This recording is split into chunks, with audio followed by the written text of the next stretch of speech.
So ayan yung bus station.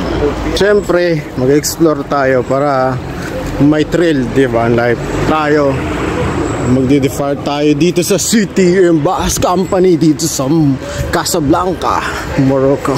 Ito yung kanilang ng ticket waiting. So ayan, paan dito ng ticket. So ayan, nakuha na tayo ng ticket natin.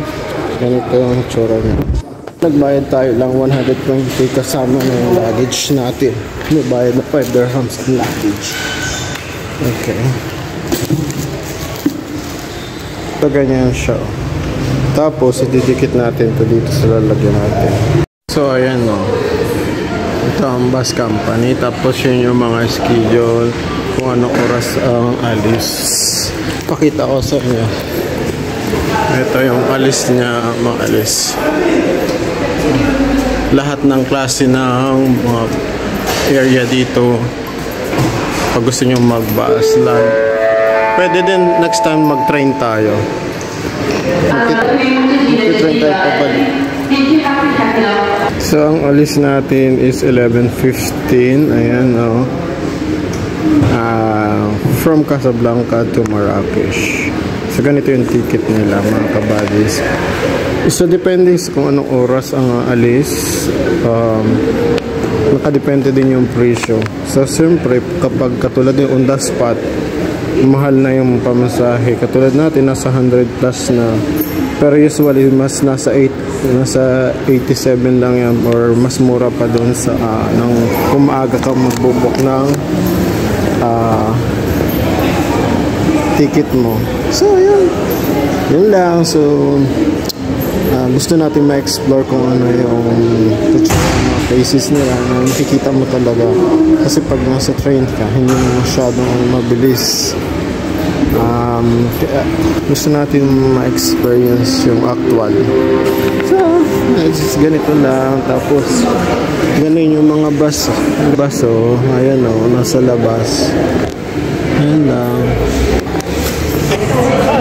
So ganyan ang bus. Para ma-experience nyo din.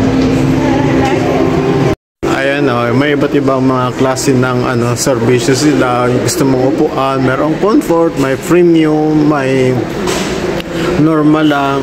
Ayan o, kikita nyo dyan.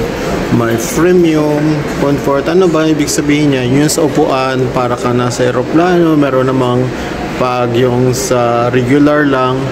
So yun, siksikan. Ganun. So yun lang.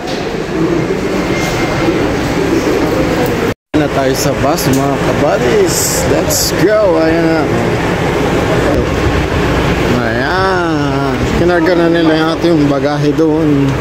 Ayan tayo akit dito. So ganito ang itsura na, mga kabadis.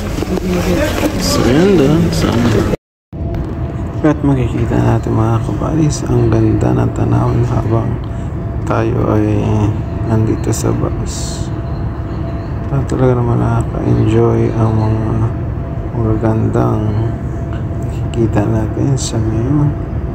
Akala nyo pag Africa, napaka-lala, napaka-init, pero sobrang lamig this time, mga kabadis. Napaka-relaxing sa labas pagmusdan.